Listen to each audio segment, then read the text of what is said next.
Okay, so with that, let's begin today's sessions, and we'll begin with the second talk from Professor Archishman Raju on a Waddingtonian view of development. So please go ahead. Thanks, Shakti. So this is not the original title of the talk, so I changed the title. And I decided I'm going to talk about, also because of 1.5 hours, so there's some time. So I'm going to talk about two different projects. The first one is going to be what I was earlier going to talk about, where I'll build on some of the things we talked about yesterday, and tell you about the how we think about, in a particular example, in early mouse development. I'll show you how we use some of the concepts that I built up yesterday to as a tool to quantitatively understand what's going on in a particular cell fate specification process that's happening in early mammalian development. The second part of the talk is going to be on something a little different, and it's going to essentially bring in some ideas from evolution. So I'm going to talk about, really, again, look at some early ideas of how development was seen as important for evolution, which was subsequently revived, and again tell you how we thought about them, tell you about some of the relevant experiments, and again how we are thinking about it in the kind of framework that I'll tell you about. Okay, so let me begin. So the first part is going to be on modeling cell fate specification in the Mouse Blastocyst. So that's early mouse embryos, and this is work in collaboration with Eric Sigia at Rockefeller. So just to remind you, some of the things that we talked about yesterday is that there's a parallel between ideas from development and ideas from dynamical systems theory, right? So in general, you would write down differential equations for change of gene expression with time. On the right-hand side, you would have some functions which will tell you how, production and decay terms. And as we talked about yesterday, the way to visualize this is through these kinds of diagrams, where you have these stable fixed points, which correspond to differentiated cell types at the relevant time scales. You have these kinds of saddle points. So we didn't get to discuss saddle points yesterday, but we did discuss unstable points. And saddle points are essentially points where some directions are stable, other directions are unstable. So you can see this, this cross here, it has a stable direction and an unstable direction. These saddle points are points essentially where the cell has to decide whether it's going to become one type of cell or the other type of cell. And then you'll see these domains of stability, and these correspond to what would be called specification. So again, these ideas of decisions, differentiation, and specification come from developmental biology, and these ideas of fixed points and domains of stability come from dynamical systems, and there's a nice overlap between the two. Okay, so of course, one of the issues that we discussed yesterday is that typically, when you're thinking about these decisions in development, you're dealing with very, very large dimensional systems, right? You have signaling pathways which have many components. Even at the transcript level, you have many genes involved, and it seems as if the more we study these systems, the more complex they seem to be. But ultimately, I think there's a belief, at least, that dimensional reduction is possible, right? And that's given by these kinds of diagrams that you'll see in many places. So this is for zebrafish, where they've done single cell RNA sequencing during development at different stages of development. And right, this is quite common. You'll see these kinds of two-dimensional diagrams which try and cluster different types of cells. And so the very fact that you can take this very, very high dimensional data, which is the gene, at the RNA level, the gene expression in all of the cells, and you can visualize it in a two-dimensional plot, is evidence of the fact that you think that some sort of dimensional reduction is possible. that really the underlying dynamics is taking place in a smaller dimensional space, and you don't have to pay attention to the large dimensional space in which the actual dynamics takes place. And so, this intuition, this idea that dimensional reduction is possible, actually goes back to early experimental embryology. And in particular, Waddington, who was in the top title, had this idea that you can imagine developmental dynamics as a landscape. Right. So here I'm showing you a figure from his book, The Strategy of Genes. And so this is all, early days, this is 1957, but he's imagining genes to be pegs like these, and there's a network of interactions here, and this network is essentially controlling some sort of landscape. And the landscape you should think of as being on top of the landscape means you're not specified, and as you roll down in the landscape and go into one of these several minima, these minima correspond to differentiated cell types. So this is also a picture that's become very common now with the advent of stem cells. To quote from Waddington himself, he said that it is important to realize that the comparatively simple orderliness of the epigenetic landscape, he called this epigenetic, meaning above the genes, is a property of a higher order dependent on an underlying network of interactions which is vastly more complicated. So again, this is in 1957, so he already had an idea that you can have a vastly complicated network of interactions, but you can get emergent simplicity. And the way he thought of the emergent simplicity was in terms of this kind of a landscape. And in drawing such a landscape, he was trying to build in certain biological insights, in particular the idea of canalization. And canalization essentially meant that this landscape had this very particular structure where you had these kinds of valleys and if you like, canals, which were really forcing your cell to go on a very specific path. And I'll discuss this a little bit also later, that it's not when you perturb the dynamics of the landscape, you don't just end up at an arbitrary place. You really can only go along one of these pre-specified paths and end up at one of these minima, all of which correspond to differentiated cell types. So he was bringing in the intuition that we discussed yesterday, that there are a few discrete types of cells, even though the state space may actually have more possibilities. In the end, differentiated cell types have a few discrete types. And these minima are, for him, these minima corresponded to those kinds of cell types. Okay, so essentially what we're going to do is build on this early intuition, and what we want to now formalize it and use it as a mathematical tool. So we don't just want to use the landscape as a picture, which is just giving you sort of, it's not just a metaphor, but we really want to take the landscape seriously as telling us quantitatively what's happening to the cell when it's taking a decision. So again, I'll set up some mathematical preliminaries, but very soon I'll go to a specific example where hopefully all of these concepts will be illuminated. Okay, so there are a couple of concepts that you need to go from the idea of, the general class of dynamical systems, just a bunch of differential equations, to an idea of a landscape. And the first one is this idea of what's called structural stability.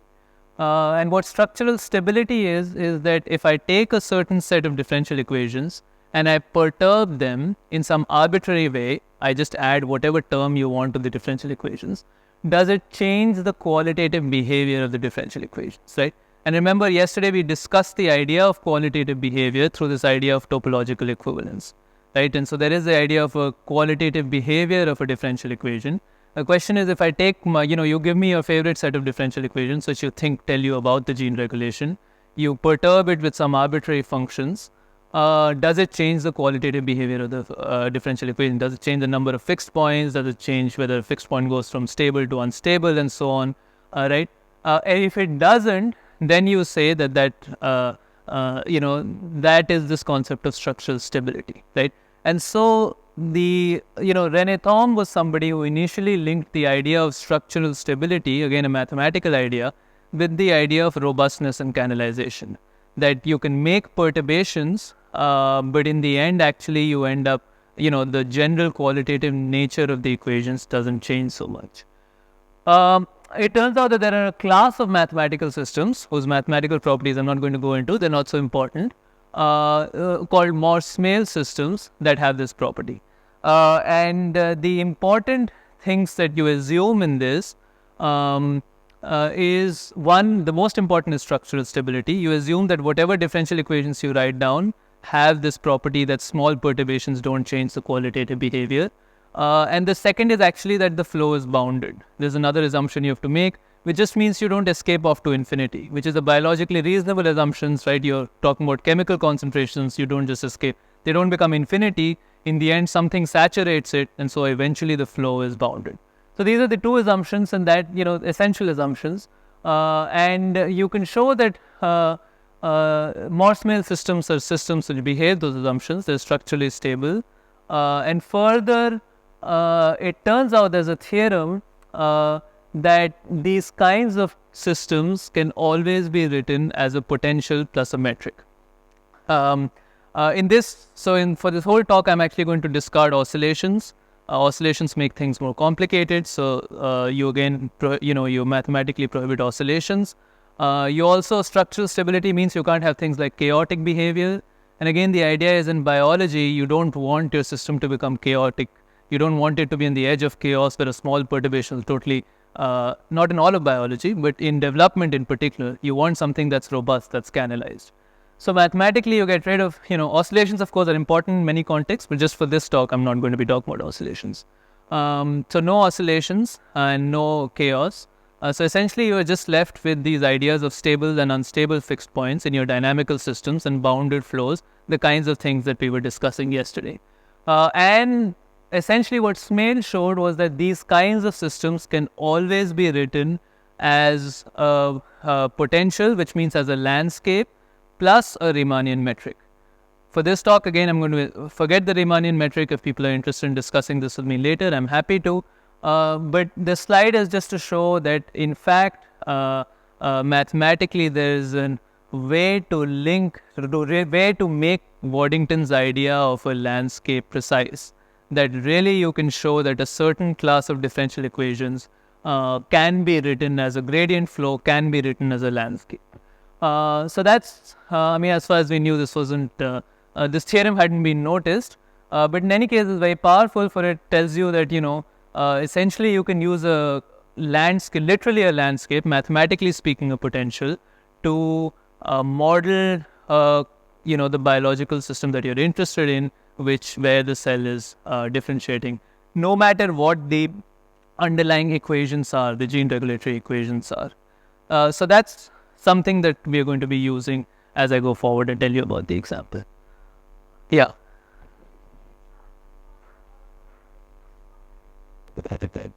So in general, again, I could write it, for example. If I have some equation like this, this is my equation. So in general, a small perturbation means any function on this side with some small parameter.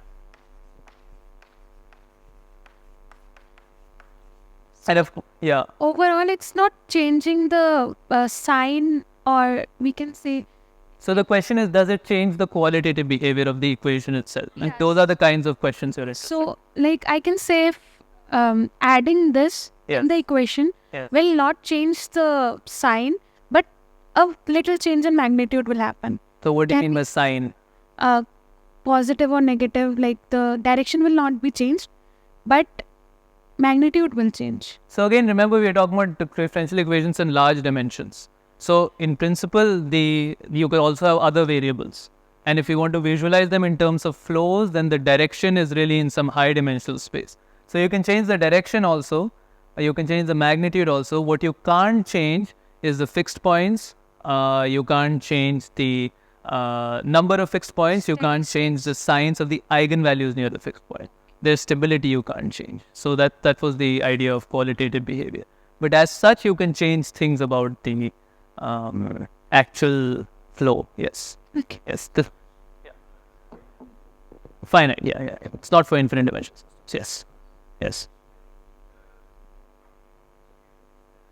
It's the same, but this is a distinct theorem. Yeah, the Smale theorem is a distinct theorem. Smale did a bunch of things. Yeah. Change the flow. Yeah. Can you elaborate in the biological context? What exactly is the flow? Yeah. So I'll get to that in an example. But you remember yesterday the flow was right. If I have some gene regulatory network, right, I had some protein concentrations as a function of time. The flow was telling me how those protein concentrations change as a function of time. The figure I showed you here was RNA, but essentially gene expression as a function of time flows. That just means that it changes as a function of time, and that change has a direction. Okay, so one more bit, and then I'll go to the example. And that is, of course, that you're interested, as we talked yesterday, in these kinds of bifurcations. You're interested in changing an external parameter in a way that can change things qualitatively. Like, so yesterday we saw that an external signal can actually, destroy a stable fixed point. And we had two stable fixed point and unstable fixed point. And as we change an external parameter, one of them was removed, and so you would jump from low protein concentration to high protein concentration. So those kinds of bifurcations you want to allow, and you want to allow them because in the biological context you want to allow perturbations of signals that are determining the decision. So experimentally, the fact that I can perturb signals means that bifurcations are allowed, and so I have to also build in the possibility of bifurcation. So first, what I've shown you is that you can model the dynamics using a potential, but in that potential, you need to allow bifurcations, which means some of the fixed points go away, some of the minima disappear, other fixed points might come. And then it turns out you can ask what kinds of bifurcations are allowed. I won't go into this, but basically there are only two kinds of generic bifurcations. Generally speaking, unless you do something special in your equations, there are two kinds of bifurcations which are important. One is what's called a saddle node. That's exactly what you saw yesterday, where a point like this and a stable fixed point, they annihilate each other. And so I've changed a parameter from here to here. These are the flows in some two-dimensional, system. And as I change a parameter, suddenly this stable fixed point disappears. Initially, the flows were attracting here. Now the flows will take me here and then bring me either here or here. The second kind of bifurcation, which we didn't talk about, but which turns out to be important, is called the heteroclinic flip. And what the flip does is, the reason it's important is, again, I want to think about all this in terms of cells differentiating. So I want to say, if suppose I'm in this state, and then I'll go into this or this state, which will correspond to different cell types. When I exit this state, maybe with a bifurcation, I want to know whether I'll reach the left or whether I'll reach the right. And the heteroclinic flip is a bifurcation which precisely changes that. So if I change things a little bit again, then here I go directly to this point and I'll go left or right only using noise. Whereas in this thing, again, I've changed one parameter slightly. I'll go to the right directly. If I have a bifurcation of this fixed point, my flows will take me to the right. So that's another bifurcation that we need to consider. Yeah. So these are signaling. So how important could be fluctuations? Because fluctuations can really take you to different fixed points. And given that these are signaling, number of molecules involved could be less. Yes. So should one... Fluctuations are important. So in what I show you, there will be noise always. So these are all deterministic dynamical systems. So deterministic dynamical systems, and we do nothing very special about the noise. We'll just add Langevin noise or something like that. Okay, so you do look at the effect. Yeah, but you will add let's just say we don't think very deeply about the noise. The deterministic dynamical system sort of sets up the framework, and then we add noise in it because, as you're saying, of course, there are fluctuations. Can you again explain what a heteroclinic flip is? Yeah, so this So a heteroclinic orbit is an orbit which connects 2 points like these. These are called saddle points again because they're attracting in one direction and they're unstable in the other direction. And you see there's an orbit, there's a flow. If I start from this saddle point, I go directly to this saddle point. This orbit is called a heteroclinic orbit, a heteroclinic connection. If I perturb, so there's a very special kind of orbit, right? I'm going from this saddle point exactly to this saddle point. If I perturb things slightly, I destroy that orbit. Now, if I leave from this saddle point, I'm going to go here. I'm not going to go to this saddle point. I could have perturbed it the other way, so that again I destroy this connection and I go from here to the left-hand side. So that's important from the biological point of view because I want to know if I escape this cell state, where will I go? Will I go to the left or will I go to the right? So that's why the flip becomes important. Yeah. By signals, you mean perturbations, right? So I mean signaling proteins. In the mathematical context, there will be parameters, which will be which will perturb these equations. Yes. I don't know if what you meant. The question here, same as fluctuations, right? But I thought like signals are like these change in parameter, some fluctuations and all, so that they are changing this landscape. Yes. So, but what I asked, I got to know like what he asked, like yes. I understood like signals and these fluctuations are different. That signals are? Signals and these signals and those fluctuations are different. Yes. So they're slightly different because noise is right. Noise is sort of so signals are things that can change the landscape, right? You should really think of it as things that signals control the landscape and can change it. Fluctuations are the fact that cells can be in different parts of the landscape but can move around noisily. We won't think of fluctuations as changing the landscape. We'll think of fluctuations as the fact that cells move around noisily in the landscape, whereas signals we think of as actually changing the structure of the landscape. So a fluctuation would never get rid of a fixed point in this framework. Yeah. Yeah. So this heteroclinic flip, can it be can it be constructed by like changing the network as if like of the system that we are studying? I mean, it can be constructed by changing parameters in the network. Yes. If that's so this is due to the signal, like some change in the signaling that is causing this flip, right? But I'm saying that suppose you have a network and it has a, let's say you're modeling it through a dynamical system. Yes. And it has this, let's say this right now it's like a heteroclinic kind of an orbit is there. Yes. But let's say I'm changing like the the network as if let's say, so can it lead to this flip that you're talking about? So yes, so the mathematics is actually agnostic to what you choose to change, right? Biologically, the signals are what you can often perturb. Of course, biologically you can also make, right? You can knockouts and so on, so you can also do mutations which are not just signal perturbations to the signal. So the mathematics doesn't care what you choose to change in your differential equations. So these kinds of bifurcations can occur whether you choose to change the decay rates, whether you choose to change signals, external signals, right? So again, you can get these based on changing the network. Unless you meant by changing the network somehow changing the state space itself, for example, removing a node, this can be a little bit more tricky because then you're changing the state space itself.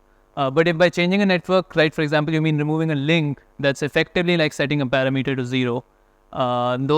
This doesn't care. So you can get bifurcations that way. You can get it in any other by changing any parameter in your equations, in your differential equations. So is it like something? So you're changing the separatrix over here when you're doing the flip over. So the separatrix is changing.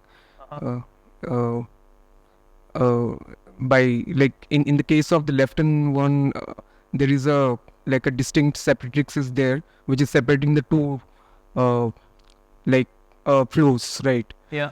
And in third case, I mean, so there will be an orbit that also separates the flows here, right? This orbit, for example. So everything to the left of this will flow here, and I mean, so there'll be some orbit that will also separate flows here. But the point is that the connection between the two is lost. If I escape this fixed point, I'm now in the region of stability of this fixed point. I'm not in the region of stability of this fixed point, which is a separate orbit here, right? It's only this region. So that's what the bifurcation is doing. And again, biologically, it's important for the reason if I change, if I'm a certain cell state, if that changes, I want to know where will I go. Will I go to cell type A? Will I go to cell type B? So given the map that you have, can you just re-engineer the let's say the network so that it can give rise to this kind of map? Like let's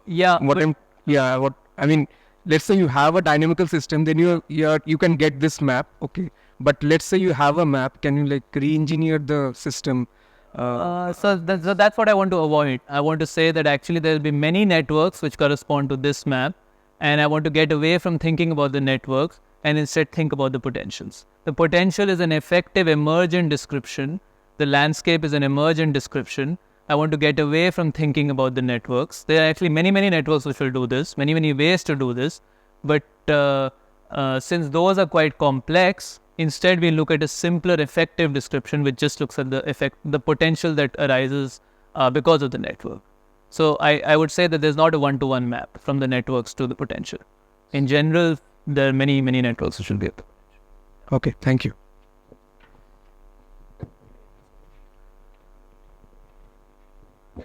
So, studies showed for positive autoregulation, we see bistability, which can give memory. So, I mean, you said already many networks can give this feature, but what could be a simplest two signal mechanism that gives this feature? I mean, so then again, I want to get, so the reason I want to avoid this is because I want to appreciate, I want to bring about appreciation for a new philosophy, which is that we should get away from the networks because the networks are very complex. In any case, the equations for the networks you don't know. There are, any case, phenomenological equations, as I was saying yesterday.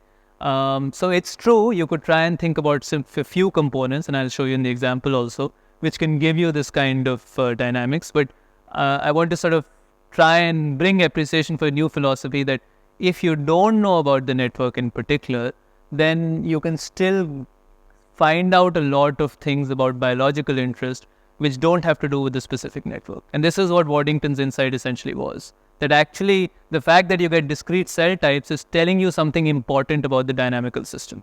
And so there's a shift in emphasis from the network to the potential. So which is why I want to. So let me maybe as I go through the example, I'll show you how this is a useful way to describe things. So I've already told you yesterday that the task of dynamical systems theory, right, is to break up your you have certain parameters in your system, right? As you change parameters in the system, again, the mathematics doesn't care what you change. Experimentally, there may be certain parameters you can access easier than others. But as you change parameters in your system, the task of dynamical systems theory is to tell you, draw a bifurcation diagram, which will tell you what are the different kinds of regions, qualitatively distinct regions possible in the dynamical system. And it turns out that, right, so for example, if you were changing two parameters, you could get regions like this. So regions where you have these three stable fixed points. There's a saddle node bifurcation here, so you get rid of this fixed point, you only have two stable fixed points. You have a heteroclinic flip here, so again, the flows go to the left, here the flows go to the right. So these kinds of bifurcation diagrams tell you essentially all you need to know about the dynamical system. And the important result that sets the basis for the work that I'll tell you is that actually there are only a few of these types of bifurcation diagrams that are possible. In particular, if you take systems with three stable fixed points, then again, under very general assumptions, right, assumptions I've told you about, structural stability, and the idea that suppose there are two things you can experimentally perturb, two parameters, whatever you have access to, there are only a few classes of bifurcation diagrams that are possible. So it's a very powerful theorem. It says that you take any dynamical system you want, any network you want, okay, and you change any 2 parameters of that dynamical system. If that dynamical system has 3 stable fixed points, then your whatever the dynamical system is, it will the bifurcation diagram will fall into one of these few classes that we enumerate. It again, of course, the dynamical system satisfies certain of these properties. It has to be structurally stable and so on. If it doesn't, then you can get more complex things. But this is really in the spirit of universality, in the sense that you don't care about the molecular components that are shaping your dynamical system. Effectively, what you know is that you're going to get a few discrete number of cell types, and you can enumerate the kinds of bifurcation diagrams that are possible by as you vary any 2 parameters of your system. So we're going to use this sort of powerful idea and see how it works in early mouse development. So I'll go through this example in a little bit of detail so that some of these ideas become clear. Okay, so we are talking. So in early mouse development, you have this, you have a zygote. Initially, you have this cleavage. You get a few number of cells, and then the decision making happens through 2 binary decisions. The first decision is between what's called the trophectoderm and the inner cell mass. The second decision is what's called the primitive endoderm and the epiblast. And we are going to be interested in the second of these decisions, the inner cell mass going to the primitive endoderm and epiblast. The epiblast ends up becoming the actual embryo proper. The primitive endoderm and the trophectoderm actually make supporting tissue. Okay, so we are going to be examining this decision. Again, you can see how it fits into the framework that we have. You have 3 types of cells possible: the inner cell mass, the primitive endoderm, and the epiblast. We are going to be examining this time scale where this decision takes place. Eventually, of course, these things differentiate into there's further differentiation, but we are only going to be looking at the time scale where this decision takes place. And now we are interested in using this sort of general mathematical framework to see what we can say quantitatively about this decision. Okay, so the first thing that it so happens in this way, in this case, we know the signaling protein that can change the number of primitive endoderm or epiblast cells that you get. So it turns out to be the FGF protein. So the adding overexpressing FGF leads to all primitive endoderm. So if I treat this thing with a high dose of FGF, then I get all primitive endoderm. If I treat it with an inhibitor of FGF, then I get all epiblast. So again, right, as I'm changing a biological signal, I'm not getting new types of cells. All I'm doing is I'm changing the proportion of cells that are primitive endoderm and the proportion of cells that are epiblast. So again, this tells you something interesting about the underlying dynamical system. As I change a signal which enters in some complicated way, it's transduced and then further enters the gene regulatory network. I don't still get new types of cells. I only permute between known cell types. So it falls into the kind of framework that we've been discussing. Okay, so here's what a typical model would look like, where you would try and say that there's an underlying network. There are 2 genes involved, GATA6 and NANOG, which repress each other. There's an ERK signaling pathway. There's some signal transduction. The FGF is received, goes through some signaling pathway, and then it maybe activates the GATA6 or inhibits the NANOG, right? And so the kinds of differential equations that I have not been writing are differential equations like these, where you would have variables for all of these components, and then you would have some guess for what the right hand side is, which typically is Hill's functions and so on. Again, to mention, this is a simplified gene network model. Actually, these signaling pathways are far more complicated, but you think that this sort of captures the essence of what's happening in this system. So this is from a sort of existing model, and I'm going to be talking about changing the way we think about this decision in 2 ways. The first one is, instead of now this network description, we're going to have a potential description. We're going to have a landscape description of how this decision is taking place. And the second is something that I actually avoided talking about so far, but which now I have to talk about, which is that so far we've been talking about decisions that take place in a cell.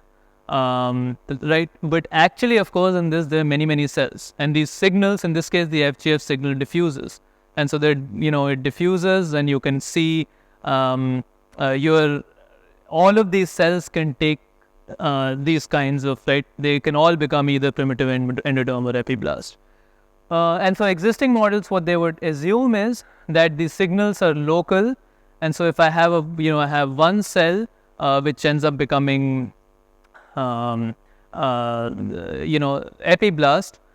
then my neighboring cells, the signals will only reach the neighboring cells, and the neighboring cells will tend to adopt the other fate, right? So I'll show you this diagram again.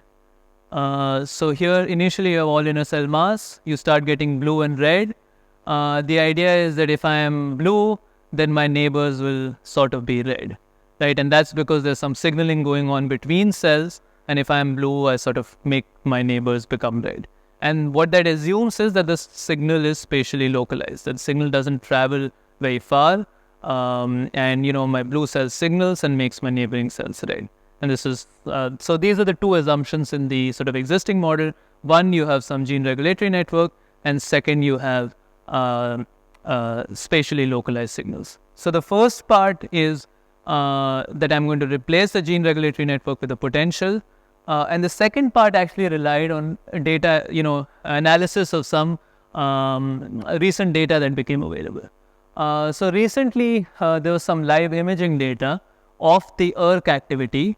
So remember, ERK is a proxy for the FGF because the FGF signal goes inside and goes through the ERK pathway eventually to take the decision. These GATA6 and NANOG are markers for the fate, epiblast and primitive endoderm. And so there was live measurements of the ERK. So the ERK was measured as a function of time, which allowed us really to now check at single cell resolution. So it allowed us to check whether this idea of spatially localized signaling is correct. And essentially what we found was that there's not, if you had spatially localized signaling, then in the kind of model I described to you, if I am a certain type of cell, my neighbors will be different. So that would mean that there would be an anti-correlation between the ERK activity of one cell and the ERK activity of its neighbors. And we did find a small anti-correlation, but essentially, as you can see by the spread here, this anti-correlation is very small. And what this pointed to was that actually the signal was not spatially localized, and it was not that your neighbors were very strongly anti-correlated with the cells.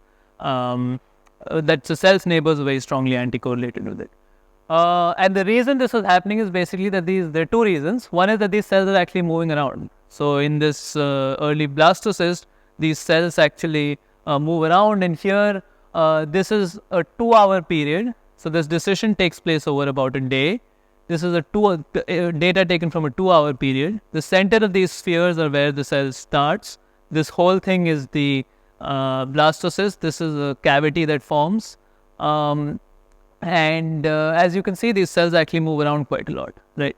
That means that if I had a neighbor at a particular point of time, I may not have the same neighbor after 2 hours. And in fact, we could sort of check this, and we found that every half an hour, the cells actually switch a neighbor on average. So that means there's no meaning really of spatially localized signaling, because in any case, you're switching around neighbors all the time. These cells are moving about. Of course, the signal is also diffusing. That's the other thing. The signal is diffusing. The signal is diffusing, the cells are moving around, which means that we can really think of this as some sort of well-mixed system, where the signal essentially becomes some sort of average homogeneous signal. Yeah, so this I already talked about. A cell changes neighbor every 30 minutes, which we quantified. So now I'm going to put together these two ideas. One, there's the signal is like this some sort of well-mixed system. Second, instead of the gene regulatory network, we should think of the potential. And so this is the cartoon of how we want to think about this, right? So we assume the FGF to be homogeneous and uniform. So it's not actually homogeneous and uniform, but it moves around enough, the cells move around enough, and this FGF diffuses enough that effectively we can think of a homogeneous FGF, homogeneous signal. And second, we don't model the genes, we only model the cell fates. So only the cell fates are modeled. There are 3 kinds of cell fates. And the cartoon version of it is really that you make a potential, this can have these three kinds of fate: inner cell mass, epiblast, and primitive endoderm at some reference signal level. As there's high signal level, you end up, the potential changes, the signal changes the form of the potential, and you can become the primitive endoderm fate here. So this is a cartoon, but is essentially how we're thinking about modeling this kind of decision. And as you can see, it's actually a far more simplified description of what's going on. Okay, so really, how do we think about this decision? It turns out there are two kinds of ways that the decision can happen. There are two kinds of landscape you could draw, right? One of them is a landscape on the left, where initially your inner cell mass, here in yellow, and then you take a decision either to become primitive endoderm or to become epiblast. You decide to either flow to the left or you decide to flow to the right. So those are the two possible decisions, right? Inner cell mass to primitive endoderm or inner cell mass to epiblast. A distinct way to take this decision is the one on the right, where initially your inner cell mass, first you decide to be something that's not inner cell mass. So you flow down, and then you take a second decision whether you want to be epiblast or primitive endoderm. So you can see the flow diagrams here are distinct. In one case, there are two saddle points here, so you either go from here to here or here to here. In the other case, you first escape this fixed point, and then there's a second saddle, and then you decide whether to go left or the right. These are topologically distinct. So this, for example, all the fixed points are connected in a one-dimensional curve.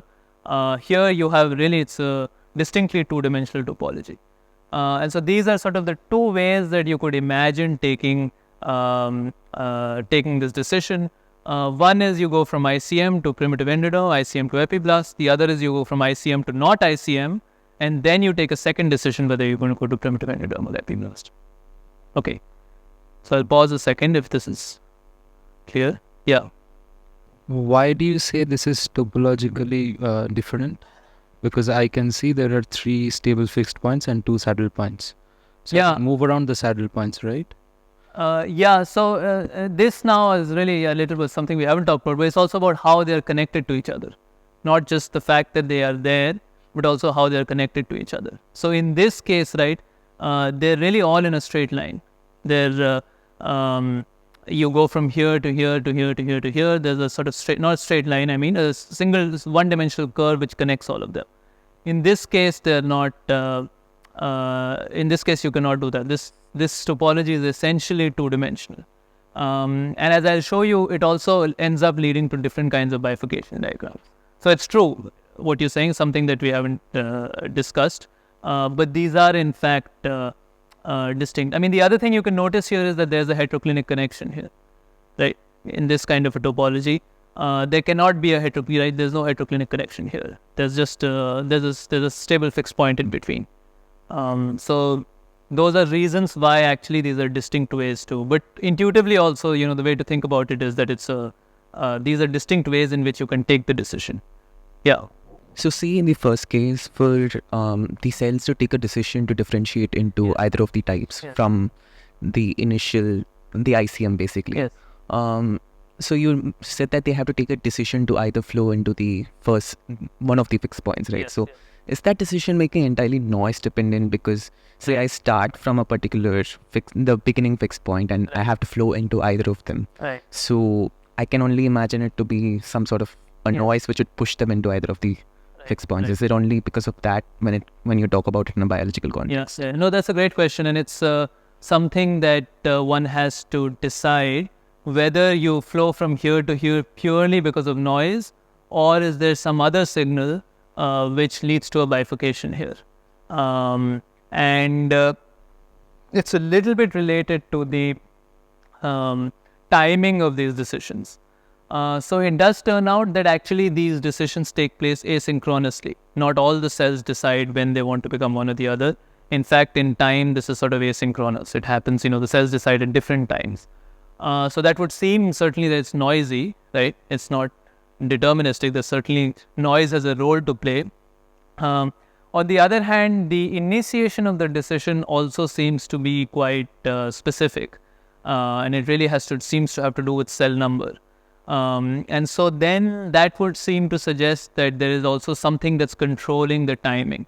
something that's actually so far not biologically understood. And there are different ideas for what could be controlling the timing, which would then suggest that actually it's something that's leading to a bifurcation. So what we decided to do was so first of all, we decided to use this topology rather than this, for reasons I'll tell you about. And second, we decided to create a bifurcation, but also have noise there. So both of them are happening, but you don't purely escape by noise. In the end, you escape because this fixed point just disappears. You just bifurcate away this fixed point, which is a timing mechanism in this decision. So there's a timing mechanism, but there's also noise. So both of those things are happening. So is it right for me to say that to make this more deterministic, the landscape has to go through some sort of a heteroclinic flip, so that you can direct more cells to become reach one particular cell fate more than the other? Right. So that's so precisely what we will do. But that's to control something which I haven't mentioned to you, but which I will. I guess I can do it right now. I mean, so the other phenomena here is that you end up getting this ratio of cells. So you have about order of 50 cells. 60% end up being primitive endoderm, 40% end up being epiblast. And this ratio turns out to be very, very stable. You can do all sorts of things with the embryo. I'll even show you some experiments. And you still seem to get this 60-40 ratio. There's this extreme robustness at the level of how many cells give you primitive, how many cells are primitive endoderm, how many are epiblast.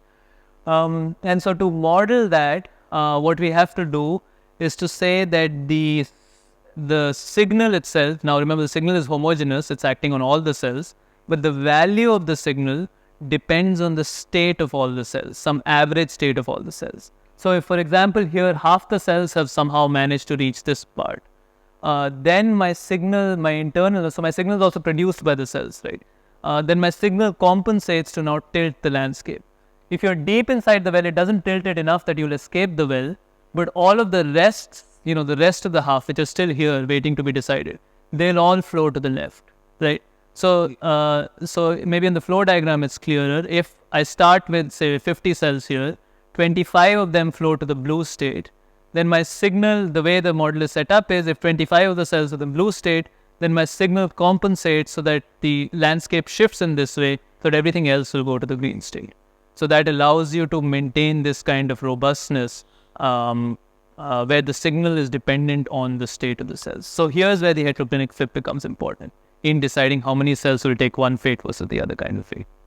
Is this sort of a setup experimentally observed? Yeah, so I'll show you the experiment. Yes. So I don't know which part you're saying of experiment. Where the landscape is tilted based on the cell states, which you do. So the landscape is not a direct experimental observable. Yeah. Right. The fates are observable. What fates the cells take, this is an experimental observable. And the fates, the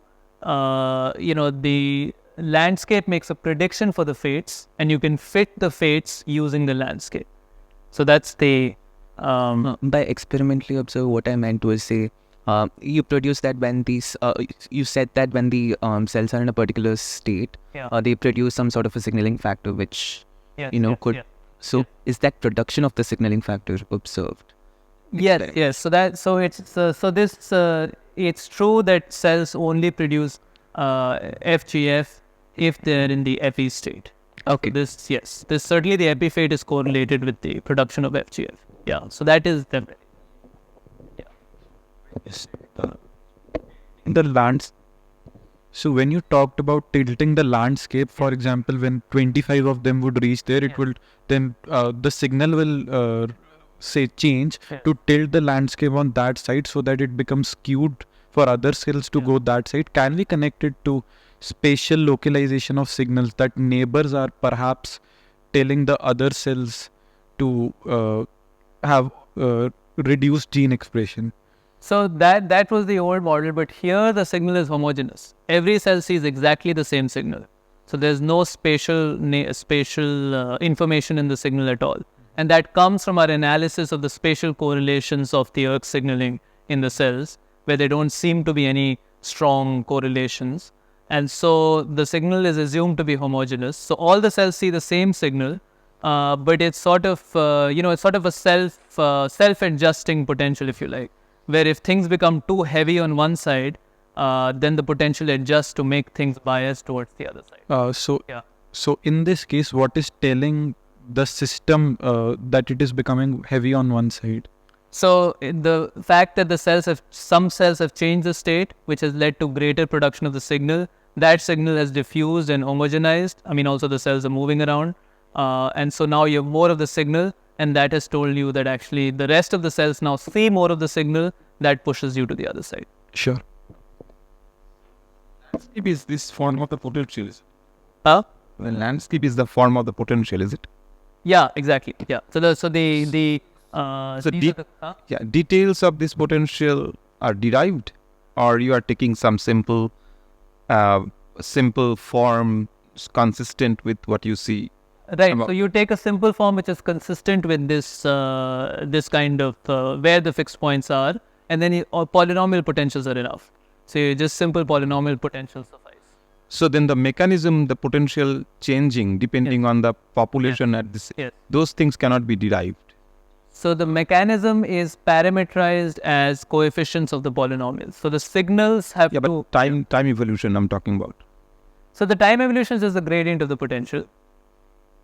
So when the potential itself changes, there should be a time-dependent mechanism which changes it. So that has to be derived from more microscopic description, I guess. There's a potential. The gradient of the potential is the flow, and then you're right. So the potential has parameters, right? These parameters are functions of time. Yeah, exactly. So these parameters are functions of time in a phenomenological way. Yeah. So you have to remember. In this case, the microscopic description to begin with is phenomenological. There is no underlying deep truth here. Microscopic equations are in any case phenomenological. So this is doing phenomenology in the sort of simplest way you could, in the really keeping the essential characters that are involved in this. Yeah. And what makes the percentage 60-40 you mentioned that very robust? What makes it robust? What makes it so in our description, what makes it robust is this kind of construction. What makes it biologically robust, is that what you're asking? Yeah. This is a harder question. This is presumably the product of evolution. That you have this kind of setup where, that has created this landscape in the first place. These landscapes have presumably been sculpted through long years of evolution. But how you get that, this is a harder question. Yeah. So I'm just wondering, what is the use of the landscape? How are you going to use it? So I'll show you. Yeah. So I'll show you how we use it. Okay. So as I said, so now, right, these bifurcation diagrams in this case are different. So again, remember the bifurcation diagrams are regions which tell you what kinds of fixed points exist. So for example, here there's an ICM epi, there's a tri-stable region where all three fixed points are there, and there's some monostable regions and so on. There's some interesting features of this which I won't go into. All I want to say is that these two kinds of potentials have different kinds of bifurcation diagrams associated with them. Okay, so first, I'll show you now first how you can use these potentials to fit existing experimental data.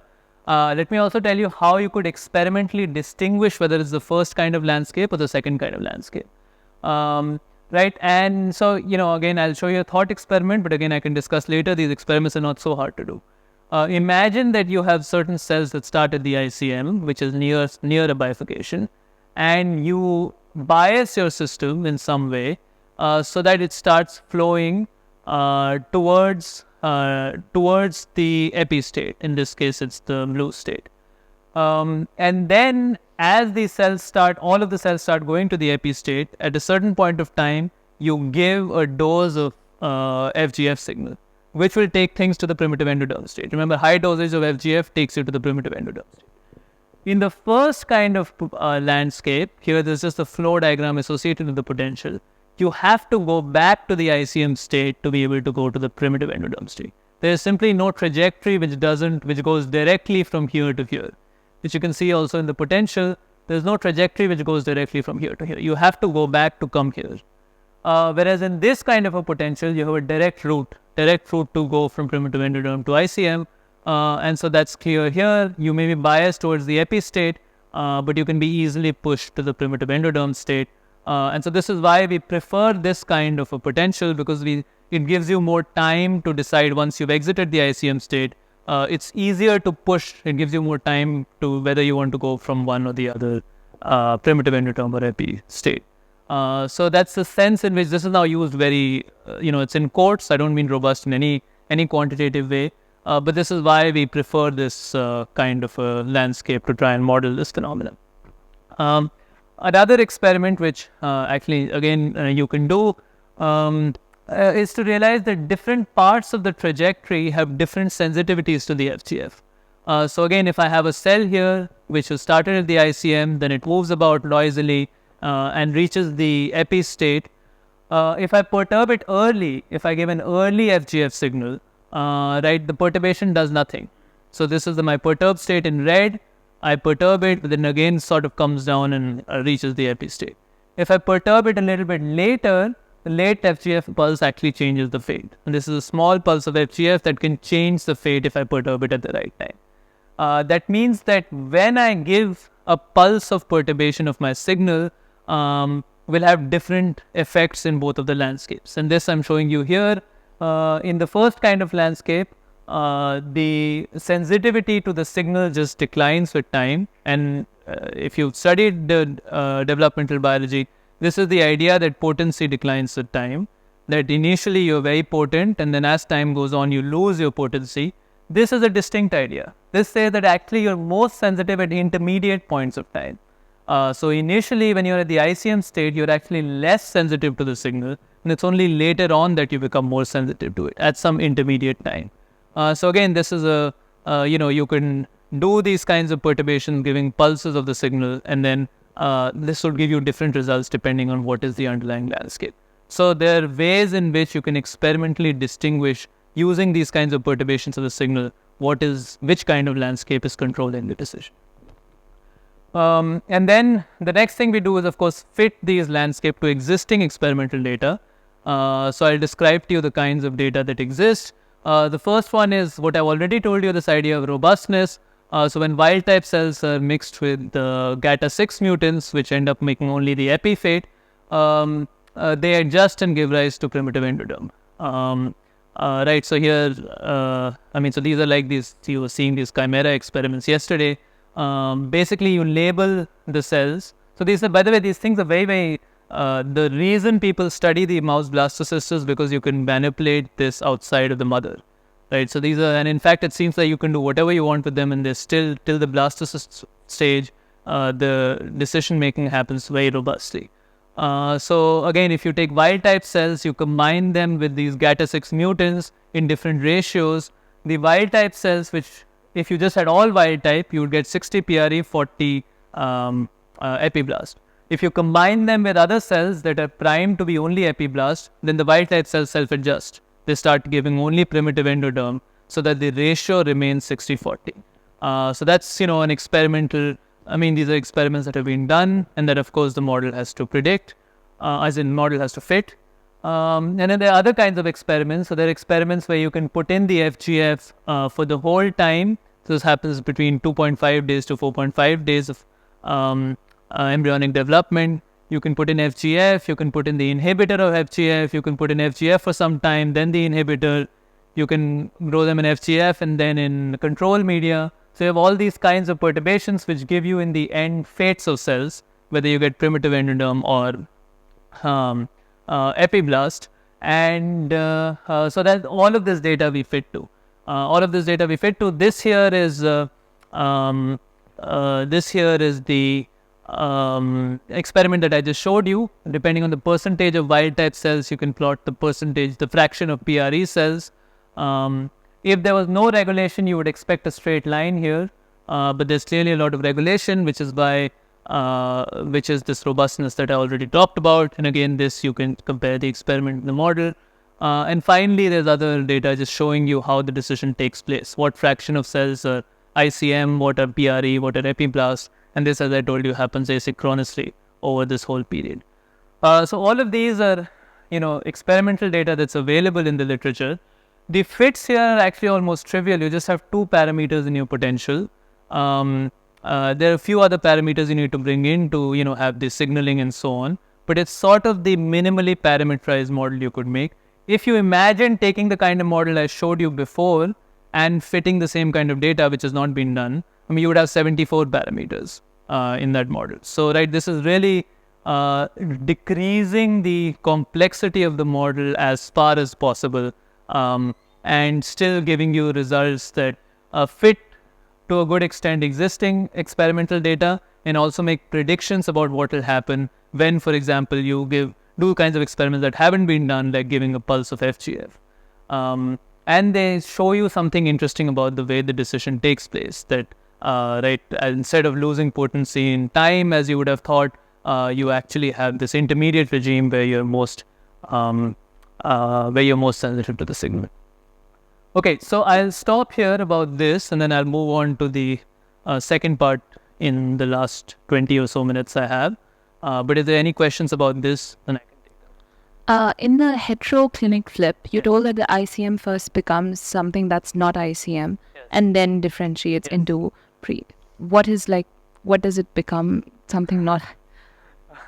I don't know. I mean, the state doesn't have a name, but it's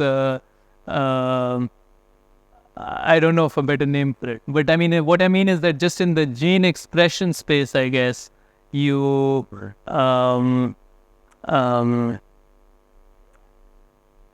yeah, I mean, I don't have a good name for it. So I don't know what would be an answer to what does it become. I mean, are you asking, does it become a different type of cell? Yeah, I mean, of course it doesn't become a different type of cell, right? Yeah. So is it being modified in some other way? Because I just didn't get the concept of the heteroclinic flip, because ultimately you have a cell and it ultimately differentiates into the pre-endoderm or the epiblast. Yeah. You don't have a mid stage in the middle, and that's what we are assuming in the heteroclinic flip. Well, so in a certain sense, you always have, again, remember, if you're just looking at the level of protein concentration, so I agree, so this is the way the diagrams are drawn, that you have in a cell mass and primitive epiblast. But if you think in terms of the protein concentrations, right, the markers here would be nanog and GATA6. So if I tracked, if I imaged nanog and GATA6 expression, then I would get some continuous trajectory going from double positive nanog GATA6 states to, either single nanog high or GATA6 high, which would be markers for these states. So you do have a continuous expression, a trajectory that goes from something that you would call ICM to something that you would call epiblast or primitive endoderm in the level of protein concentrations. Now the question is, what kind of dynamics does that trajectory, what kind of dynamics does that trajectory take? And I was telling you that there are two possibilities for it. Now you could ask, I mean, what are the, what should I think of this as nanog and GATA6? I mean, that you can't do because, again, we're not modeling the genes. We don't have a network, we're not modeling. So we're just modeling the cell fates. So in principle, this space is some reduced dimensional description of the full gene expression space. The kinds of descriptions that you would want to do in any case that often are done more for aesthetic purposes. So there is some reduced dimension in which the dynamics is taking place, where not everything matters. And there you can ask, well, what could be the trajectories? And so these are distinct ways for the trajectories to take place. And now what these axes are, for us the axes are abstract. In principle, the axes are some combination of gene expressions, some nonlinear combination of gene expression that we're not modeling here. We're only modeling the fates, whether you get one or the other kind of thing. Yeah, but there are midway states in the sense that there are protein expressions that are midway between a cluster of cells, cluster that you would call ICM and a cluster that you would call primitive endoderm and epiblast. So in the other model, the dual, the old model, in that we don't assume that the protein concentrations are varying. We just assume that one cell directly becomes the other cell. No, they vary here too. They vary here, they just vary differently in the sense that you only take a decision, right? So they still vary. So there's still a continuous trajectory that goes from here to here. It's just the trajectories are different, they're distinct. And the way they're distinct, I was trying to show you with the signaling perturbations, can show you how they're distinct, right? So here, in one case, they stay on this line. In the other case, they actually move about in this two-dimensional thing. And so that has some experimental consequences. Yes, but in both cases, they have... And you also said that in the heteroclinic flip, the pre-endoderm and the epiblast, they're connected. So you mean like 60-40, the ratio is balanced. That's what you mean by... No, by connected, I meant that there is a way, so I meant this thing in the potential. There's a way to go directly from here to here. There's a trajectory which goes from here to here. Whereas here, there's no way to go directly from here to here. You have to go up and then come back down. Yeah. Of this, so this, right? So precisely this, that if I bias things to go in one direction, and in between, so first I bias things to go in one direction, and then I hit it with a signal that actually biases it in the opposite direction, my cells will have to come back. So like these kinds of plots that I had, right, where ICM is here, these are, so there's like an existing experimental data where you take gene expression, you classify cells as ICM, primitive endodome, or epiblast.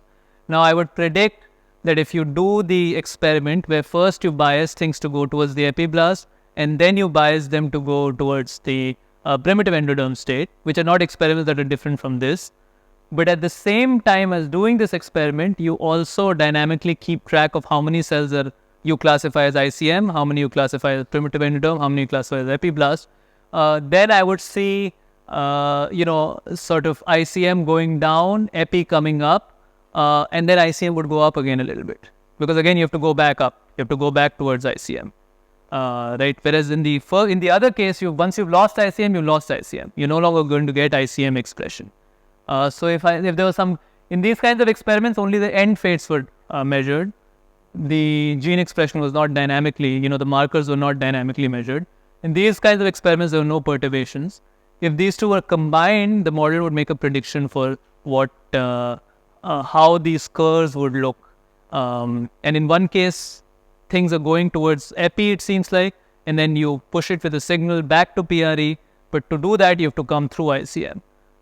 In the other case, you can just directly go. So ICM would always monotonous, it would just keep declining. It would never come back up.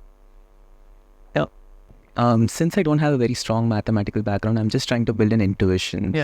Just let me know if I got it right. So cells have a particular gene network which would, help you determine this particular landscape. And yesterday we, for example, saw that when you, change the external signal, it changes the topology of the particular, state, right? So again, the quantities of the components of the genetic network determine where you are in the flow diagram, and the landscape is changed by factors like the external signal here, for the example. So would it be, so if I extend this to a later developmental context, say there are regions where this external signaling component is different in amount. So each region would have a different landscape, which would in turn, say, can give rise to different topologies in different regions, which in turn would give rise to different stable points, meaning different cell types. So would that be a right way to think about this? No, so that's a good question. And again, it goes to the question of, right, so far we're talking about the landscape. In fact, I'm going to just come to that in my next part. So far we're talking about landscape at the level of single cell. And again, if you see all of the stem cell literature, right, it's all single cell, how it's differentiating. But now the question is, if I have many cells, is what does the landscape mean? Does every cell have its own landscape and then things are going on? Or is there some, in this case, I got away with it by assuming that essentially the cells are independent and there's a homogeneous signal. Right. If the signal has some complex spatial character, then you have to think about it more, you have to then, the problem becomes a little bit more complicated. So that's something maybe we can talk after this about how you handle those situations. Yeah. Let's assume there are 3 cells. Yes. The A cell, ABC, so... 3 cell types, yeah. Yeah, 3 cell types. Yeah. Not exactly 3 cell types, it's the first stage of being cell type for B. Sure, yeah. 3 kinds of cell states that are... Yeah. So if A is releasing something, like you already mentioned, that neighbors affect the cell type of the other cells, right? So A is releasing compound A and C is releasing compound C. Now what about the B cell, which are intermediate between A and C cells? So in this case, so first of all, the neighbor thing is, what we were finding was that model doesn't quite hold. That the neighbor idea is not correct because neighbors are switching around and signal is diffusing. But second, in this case, the ICM is not a signaling state. In this case, only the epi state is signaling. So only when you're near the epi state, you signal and push things toward the primitive endoderm state. There could be other more complex cases where you can have signaling that depends on all three states.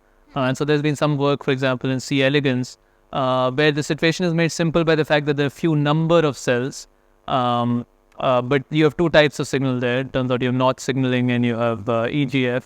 And again, these signals now, you again think of it in terms of a landscape. You have three fates. And then depending on where you are, you have to decide how the signaling takes place. So that's something that you have to model. How being in the cell state affects the signal. Yeah. And then the signal affects the cell state. Like if you are in the intermediate position of two different cell states, then what could be the final cell stage of that intermediate cells? What could be? I didn't understand. Final fate of that intermediate cells. So the final fates will always be one of these few fixed points. So in the end, we actually, to assess fates, in the end you basically, right, so cells lose potency. So eventually you in any case stop responding to the signal. So in the end, the diagram is just, you just have certain regions, and depending on which region you are in, you adopt that fate. So if you're in some intermediate fate, you will eventually just flow to whatever fixed point you're near, which will correspond to being in that cell state. So in the end, there are only three possibilities. Yeah. What was your question? Okay, fine. Okay, so then let me just quickly, I have not that much time, but I'll maybe quickly just give you a flavor of the second part of what I want to talk to you about. Maybe I'll skip these conclusions. Okay, so so the first, as introduction, so now this is actually now going a little bit into thinking about these landscapes from a different perspective. And so far, as I said, we've been thinking at the level of cells, but really, actually, if you go back to Waddington's original work, he was not drawing these landscapes for cells. In fact, he was thinking of these landscapes as really corresponding to robustness of whole phenotypes. And that's very interesting. So this is now work in collaboration with Bing-Kun Shu at Florida and Stan Leibler at Institute of Advanced Study. Now we're going to start thinking about, we're going to take the analogy in the direction that Waddington took it in, which was to think about the landscape for whole phenotypes, for not just for not just at the level of single cells, but really as there being robustness and canalization at the level of phenotypes. So to give you an example how that might work is what you've heard about a lot here is Turing patterns. So it turns out you can think about Turing patterns also in this kind of a landscape way, where essentially initially you have an unstable fixed point, which is your homogeneous state, spatially homogeneous state, and then you flow towards a stable fixed point, which is your patterned state, and the space in which you think you have a landscape description is now the Fourier space, the space of modes that you heard about yesterday from Philip Maney. But in that space, it turns out you can also write down a landscape description for Turing. Yeah. And the equation for SOX 9. Yeah. Where is the cubic term coming from? Yeah. So these equations are not mine. So these equations are taken from this paper, and the way they model the equation. So the point of this paper was to show that you don't just need two component systems to get Turing patterns. You can also get them with three component systems. I see.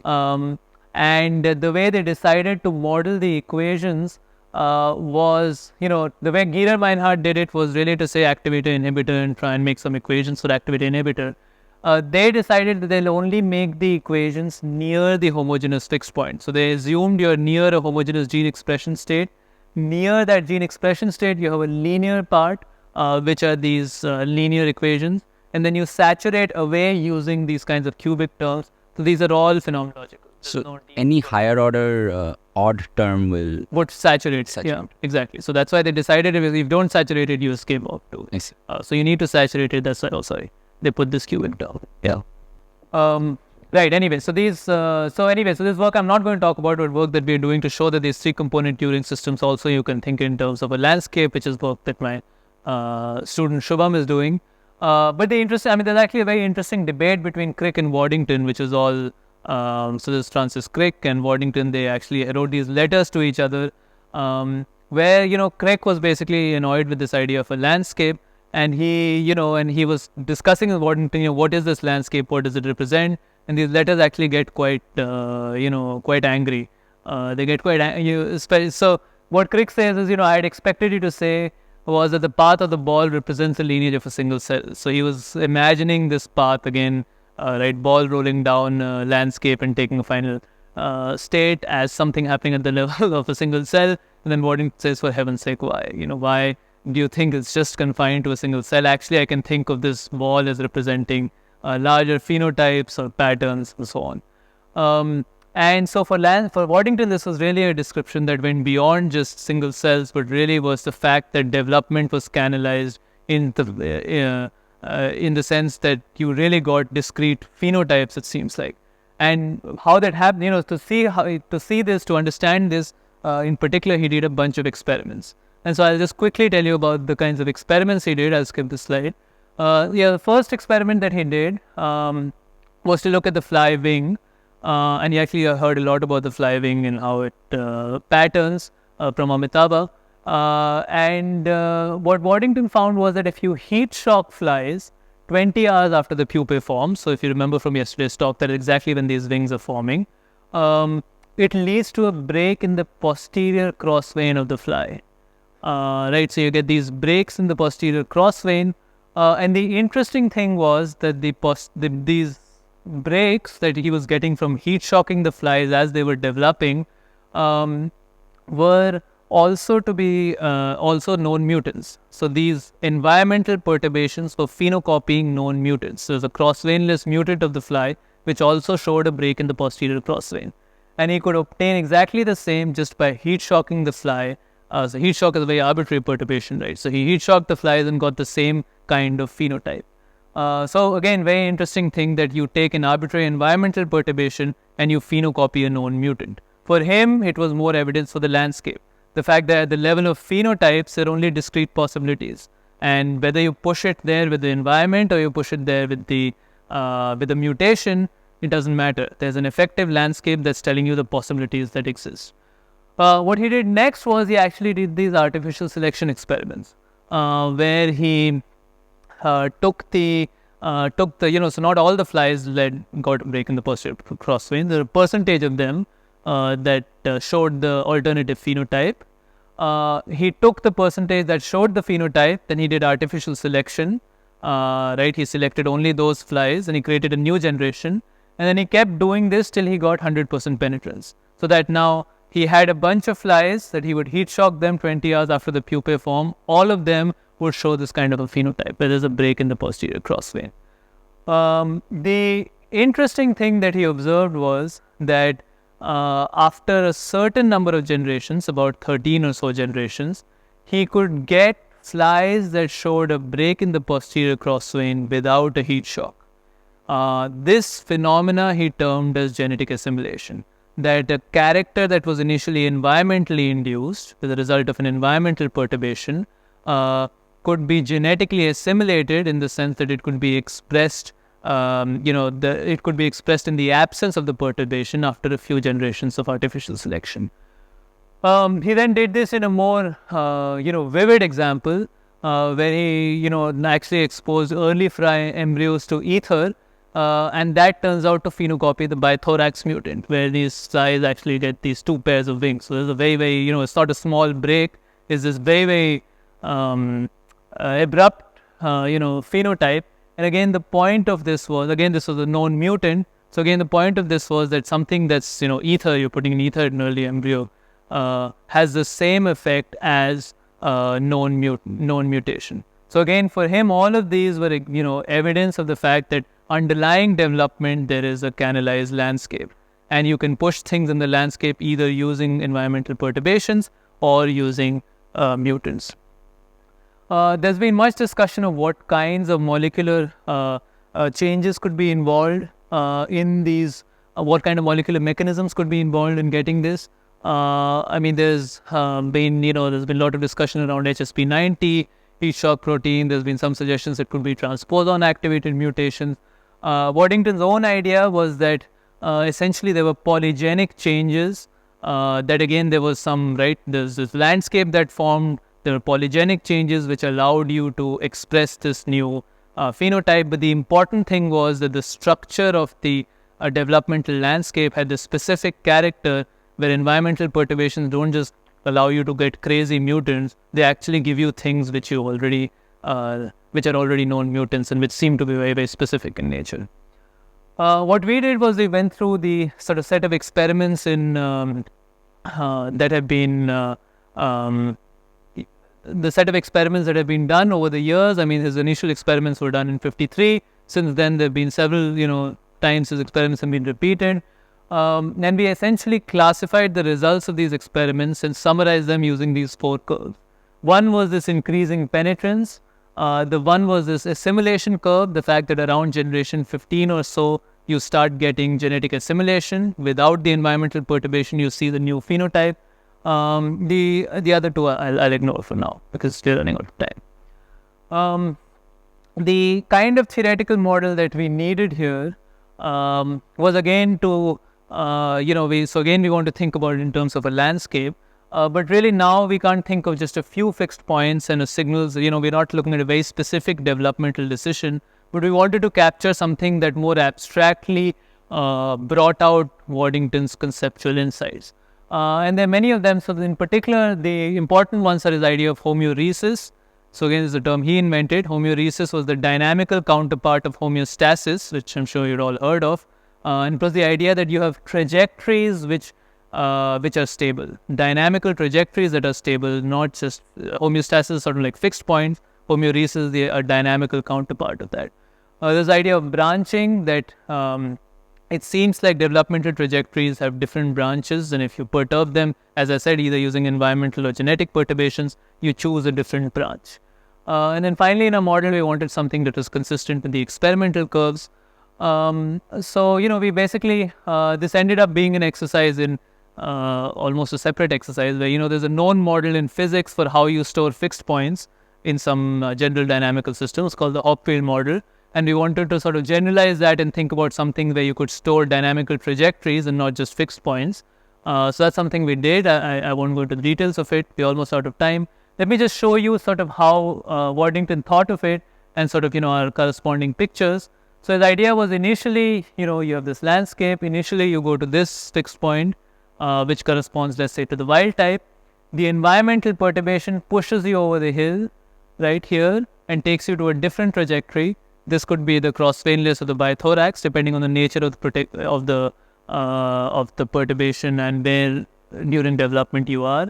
And then finally, genetic assimilation meant that the landscape itself changed, and the ball naturally rolled down now to this other phenotype, to this alternative phenotype, which he was able to get with his selection experiments. So what he was trying to argue using these experiments was an important idea that in thinking about evolution, you have to take into account development. And the fact that actually evolution is acting on phenotypes means that there is this intermediate between the genotypic space and the phenotypic space, which is this developmental landscape. And the nature of this developmental landscape is very, very interesting, and it will have consequences for how actually evolution takes place. So there's something that, of course, so in our model, we tried to make sort of alternative pictures. I'll sort of skip this and just show you, sort of the corresponding kinds of curves that we got for penetrance and assimilation, which is what we wanted. It turned out to be harder than we thought it would be. And I'll just, I guess, conclude and say that, his genetic assimilation experiments, we think, retain interest after 70 years. What we did here in this part that I talked about was to collect and systematize the experimental results and sort of summarize them in these curves to develop a theoretical model. But essentially, in this work in particular, more experimental work is necessary but we just thought it's a very, very interesting phenomenon and brings out some deep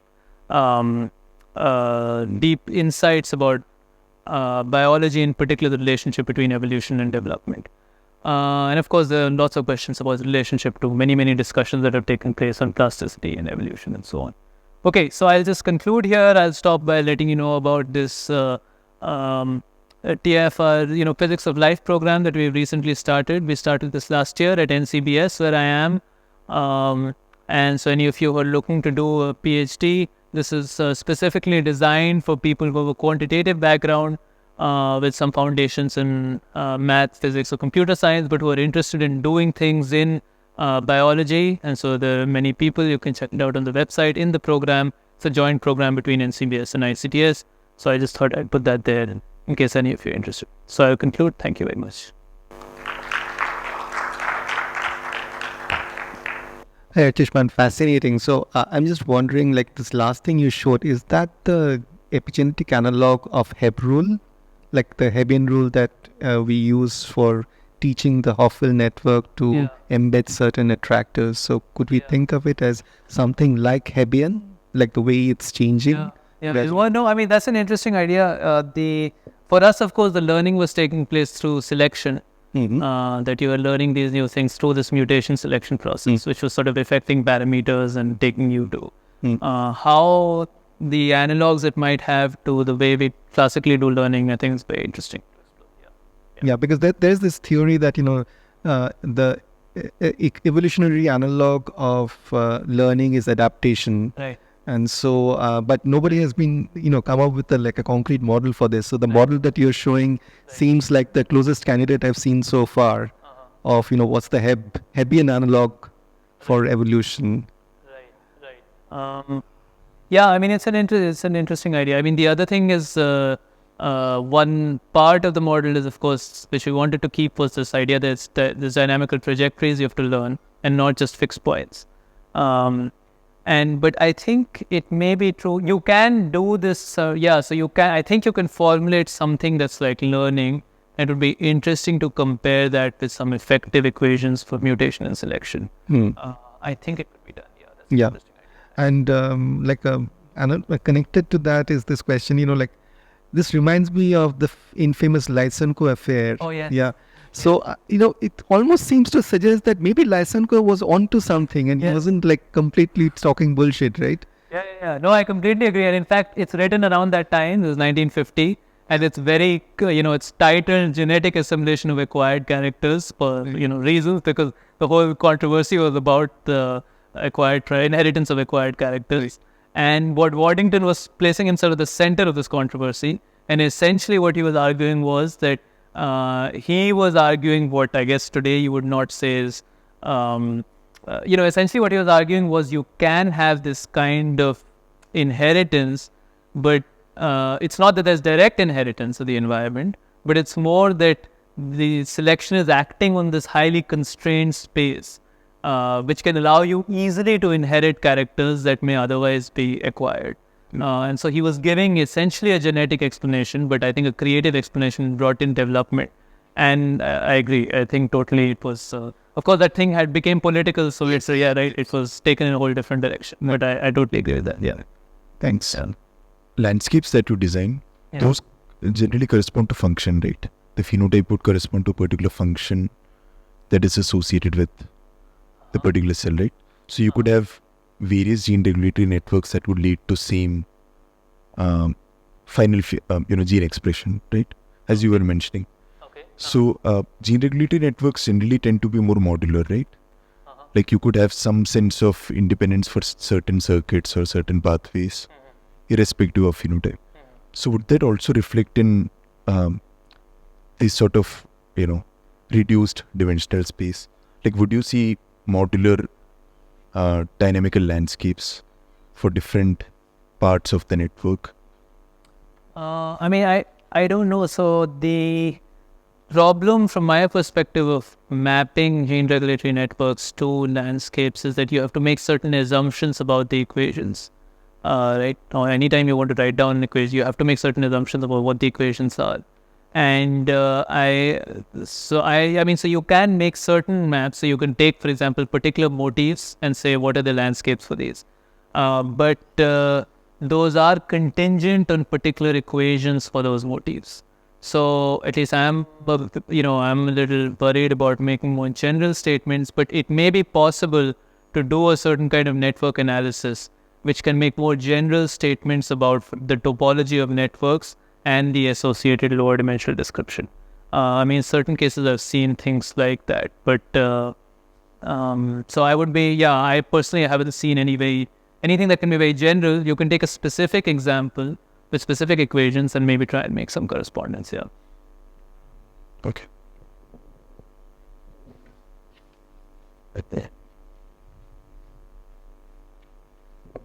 Hey, so I'm interested more in the biology of genetic assimilation, which you were talking about. So you were talking about how after introducing some environmental change to a lineage, and how the penetrance increased, and after a point where it became inherited, the particular trait became heritable. So was that was it some sort of an epigenetic heritage, or was that heritability epigenetic or genetic in nature? Possible, I mean, I think it's an open question. So as I told you, the two explanations I've seen from the biology side, one is that essentially you had polygenic changes. So you had sort of very small changes that led you to allowed you to inherit things, which is people who've done you can now, recently they've been repeated and you can sequence. And so essentially you don't see any strong, people haven't been able to identify one particular gene that was very strong. In the bithorax case, there is this ultra bithorax. There it may be that actually is one single thing that's very important. The epigenetic, I mean, I think it's an open question. I think probably it's involved in some way. The involvement of the epigenetic is these people, a different group, which suggests that actually it's, again, this transposon activated mechanism. And there you have to take into account other also epigenetic factors. So it's both molecularly, both explanations have been suggested, sort of straightforward genetics versus something that's epigenetic. Part of the reason why we avoided a molecular description is that ultimately you need more experimental work to figure out. Because the genetic explanation seems really absurd to me, because such an environmental change inducing a phenotypic change, and that particular phenotypic change is directly inducing a genetic change which corresponds to the particular phenotype. Well, so that's exactly what Waddington was addressing, that you would think it's impossible that in 10 generations you can come up with a mutant that gives you the bithorax. But his point was that you don't have to come up with a mutant that gives you bithorax because you think that one gene will give you a phenotype. Actually, different changes at the genotypic level will push you in different trajectories in the developmental landscape. And that landscape is highly constrained, and it's easy, and there are many ways to push you in an alternative trajectory that corresponds to the bithorax phenotype. So it was a different way of thinking about the... so I agree, if one takes this whole gene phenotype picture, then it seems totally absurd, and that's why he was right. But he was saying, I mean, he did the experiments, and many people are repeating that. So you see the bithorax after 10 generations. So, how does it come about? Another explanation, which I should mention, is that it was pre-existing. Right? There was pre-existing variation, and you just selected on pre-existing variation. Right. So, that's possible. Certainly, you do need some pre-existing variation in the population. But as far as I'm aware, nobody's actually taken a population genetics model and actually tried to show it to be consistent with these curves. Because most people ignored this for political reasons, because it was too close, so to say. So it was totally sort of ignored. These kinds of experiments were done for a little while, but then they were totally. Because I'm really surprised that these experiments were done in the late 1900s or something, right? And no, 1950. 1950, yeah. So and still now, with the amount of progress we've made when it comes to sequencing and everything, I'm surprised no progress has. Little progress has been made. Doesn't work, so anyway, I'm being recorded, so I should talk later.